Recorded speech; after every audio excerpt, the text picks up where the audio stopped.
Hello दोस्तो, आजच्या नवीन कथेमध्ये आपल्या सर्वांचे स्वागत आहे.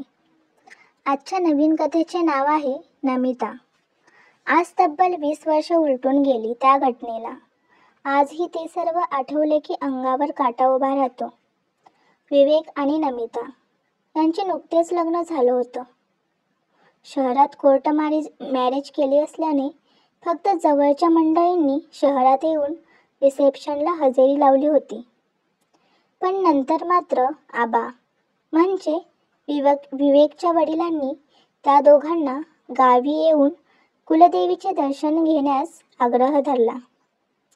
विवेक मूळचा गावातील होता, म्हणून त्याला सर्व माहिती होतं.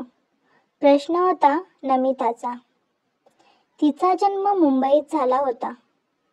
कॉलेजमध्ये शेवटच्या वर्षात असतानाच तिच्या आईबाबांचा एका अपघातात मृत्यू झाला होता. भाऊ बहीण असे कोणीच नव्हते. त्यानंतर तिच्या मावशीने तिला आपल्या मुलीप्रमाणे सांभाळले होते. लग्नानंतर सुद्धा तिला मावशीला सोडून जायचे नसल्याने विवेकने मावशी राहते तिथे शेजारच्या इमारतीत फ्लॅट घेतला होता. सगळे कसे मनासारखे झाले होते तिच्या. पण आबांना सुद्धा तिने आपल्या वडिलांची जागा दिली होती. जेव्हा तिला आबाचा निरोप मिळाला तेव्हा ती लगेच तयार झाली, कारण आबांना तिला दुखवायचे नव्हते. एकदा मावशीला भेटून यावे या विचाराने ती तिला भेटायला घरी गेली. घरातील कामे आटपून साधना म्हणजे नमिताची मावशी थोडा वेळ बसली होती. दारावर पडलेली थाप साधनाने क्षणार्धात ओळखली आणि दार उघडले. नमिता उभी होती. मावशीला पाहताच तिला मिठी मारली. न कळतपणे दोघींच्या डोळ्यात अश्रू दाटून आले होते. जरी भाची असली तरीही तिने नमिताला मुलीसारखी माया लावली होती. नमिताला घरात बसवून ती किचनमध्ये जाणार इतक्यात नमिताने तिचा हात धरला व तिला बसायला सांगितले. नमिताने आपला मोर्चा किचनमध्ये वळविला व दोघींसाठी चहा बनवून आणला. चहाचा एक एक घोट घेत तिने मावशीला आपण गावी जाणार असल्याचे सांगितले. नमिता गावी जाणार हे ऐकून तिच्या चेहऱ्यावरचा रंग उडाला. पण नमिताला तिने हे कळू दिले नाही. उलट सांभाळून जा, तिथे सर्वांची काळजी घे, असे थोडेफार सल्ले दिले. दोघींनी मनसोक्त गप्पा मारल्या. काही वेळाने विवेकचा फोन आला. तिने त्याला मावशीच्या घरी यायला सांगितले. साधना आपल्या खोलीत गेली व हातात 2 पिशव्या घेऊन आली. हे काय ग आई? नमिताने विचारले. आई गेल्यानंतर नमिता तिला आई म्हणून हाक मारायची. अगं, ह्या साड्या आहेत ग. तू गावी जातेस ना, मग तिथे तिकडच्या बायकांना भेट दे आपल्याकडून, साधना म्हणाली. अगं, पण ह्याची गरज आहे का? आणि विवेक सोबत मी जाऊन घेतले असते ग. तू का त्रास करून घेतला? नमिताने विचारले. त्यात कसला त्रास? आई ह्या नात्याने करायचे नाही का? साधनाने नमिताला विचारले. हो, कबूल आहे, पण तू मला सांगितले पाहिजे होते. मी केली असती खरेदी, नमिता उत्तरली. साधना काही बोलणार तोच दाराची बेल वाजली. नमिता दार उघडायला गेली. विवेक उभा होता. तिने त्याचा हात पकडून खेचून मावशीसमोर उभे केले. आता काही खरं नाही, असे विवेक मनात बोलत होता. नमिताने विवेकला सगळे काही एका दमात सांगितले आणि त्याला नक्की कोणाची चूक हे देखील विचारले. बिचारा कावराबावरा होऊन दोघींना पाहतच राहिला. साधनाने त्याला पाणी आणून बसायला सांगितले. पाणी पिल्यावर त्याला थोडे बरे वाटले. विवेक, सांग ना आईला. बघ ना, उगाच तिने खरेदी केली, नमिता खोट्या रागानत बोलली. विवेकला बोलणे भाग होते. तो म्हणाला, आई हे बघा, तुम्ही खरं तर ही खरेदी करायला नको होती. आम्ही केली असती खरेदी. पण जावई बापू मध्येच साधना म्हणाले. मी तर सहजच केली खरेदी. आई, तुम्ही मला विवेक अशी हाक मारा. आणि राहिला प्रश्न ह्या सर्व गोष्टींचा, तर आम्ही फक्त एका अटीवर त्या घेऊ, विवेक म्हणाला. अट? कोणती अट? साधनाने विचारले. आम्ही हे सर्व तेव्हा घेऊ जेव्हा तुम्ही या सर्वांचे पैसे घेणार, विवेक उत्तरला. अवाक नजरेने दोघी विवेकला पाहत होत्या. नमिताला तर आनंदच झाला. शेवटी साधनाच्या हातात पैसे ठेवले आणि तिचा आशीर्वाद घेऊन ते दोघे प्रवासाला निघाले. विवेकच्या कारने दोघे रात्रीच्या 10 वाजता गावी जाण्यासाठी निघाले होते. इथे घरी मात्र साधना वेगळ्याच काळजीत होती.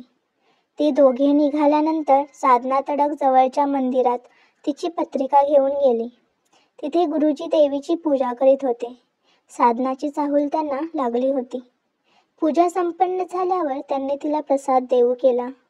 तिला काही न विचारता गुरुजींनी तिच्याकडून नमिताची पत्रिका घेतली. तुझ्या मुलीला धोका आहे. काहीतरी विपरीत घडणार आहे. काहीही होऊ शकते. त्यांना बोलवा इथे, गुरुजी चिंतेने म्हणाले. साधनाच्या मनात धस्य झाले. तिला स्वतःची अशी मुलगी नव्हती. नवऱ्याच्या निधनानंतर ती एकटीच राहत होती. नमिताचे आई वडील गेल्यानंतर तिनेच तिला आईची माया लावली होती. आता आलेल्या संकटातून तिला त्या दोघांना वाचवायचे होते. नवे जोडपे आणि त्यात नमिताला मनुष्यगण होते. साधनाच्या मदतीला गुरुजींनी त्यांच्या आयुध नावाच्या शिष्यास पाठवले. आता वेळ दवडू नका. उद्या सकाळच्या गाडीने जा. मी माझ्या परीने काही होते का ते पाहतो. गुरुजींनी ती पत्रिका देत साधनाला आश्वासन दिले. सकाळ झाली होती आणि आयुध व साधना गाडीत बसले होते. गुरुजींचे काही भक्त तिकडच्या एका गावात जात होते, तर साधना व आयुध त्यांच्यासोबतच गेले. विवेक व नमिता गावी सकाळी पोहोचले होते. रात्रीपर्यंत नमिता ठीक होती, पण अचानक तिला काहीतरी झाले आणि ती तापाने फणफणू लागली. गाडी वाड्याजवळ लावून विवेक तिला घरात घेऊन गेला. घरात सगळे घाबरून गेले. डॉक्टरांना तातडीने बोलावून घेतलं. त्यांना सुद्धा काही समजत नव्हते. त्यांनी एक इंजेक्शन दिलं व गरज पडल्यास हॉस्पिटलमध्ये दाखल करण्याचा सल्ला दिला. सायंकाळी साधना व आयुध गावात आले. काही गावकऱ्यांना विचारून ते विवेकच्या वाड्यावर पोहोचले. विवेक व त्याची आई बाहेर चिंतेत बसली होती. साधनाला पाहून तिचा अश्रूंचा बांध फुटला. तिला जे कळायचं ते कळून गेलं. नमिताला हॉस्पिटलमध्ये दाखल केलं होतं. तिथे तिच्यावर उपचार केले. तिचा ज्वर उतरला होता व शुद्ध आली होती. साधनाच्या सांगण्यानुसार विवेक तिला घेऊन आला. आयुध व साधना माझघरात बसले होते. नमिता घरात पाऊल ठेवणार तोच तिचा पाय मागे सरकला. विवेक मात्र घरात आला. आयुधला तिथे वाईट शक्ती जाणवली व तो बाहेर आला. इथे नमिताचा आवाज बदलला होता. तिचे शरीर वेगळे जाणवू लागले. आयुध पुढे आला व त्याने त्याच्याजवळ असणारी विभूती नमिताच्या कपाळावर लावली. ती किंचाळली व काही क्षणात बेशुद्ध पडली. तो साधनाने व विवेकने तिला पकडले. आयुधच्या सांगण्याप्रमाणे तो तिला देवघरात घेऊन गेला. तिच्या भांगेत कुंकू भरले व तिला खोलीत झोपावले. आता विवेक बाहेर आला. तो बाहेर येताच आयुधने सर्व हकीकत सांगितली. तुम्ही रात्री प्रवासाला निघाले असताना एका ठिकाणी तुमची गाडी थांबली. खरे तर ती मुद्दाम थांबवली गेली होती. त्या वाईट शक्तीने मनुष्यगण असल्याने नमिताला तिने पाहिले, पण काही कळण्याआधीच तिने नमिताच्या शरीरात प्रवेश केला. पण आता मी तिला बाहेर काढून टाकले आहे. काळजी करू नका. कुलदेवीचे दर्शन करा. सगळे ठीक झाले आहे, आयुध बोलला. साधनाला फक्त नमिताला मनुष्यगण आहे एवढेच माहीत होते आणि आईचे काळज होते. तिला काहीतरी होणार याची जाणीव झाली होती, म्हणून तिने लगेच गुरुजींना कळवले होते.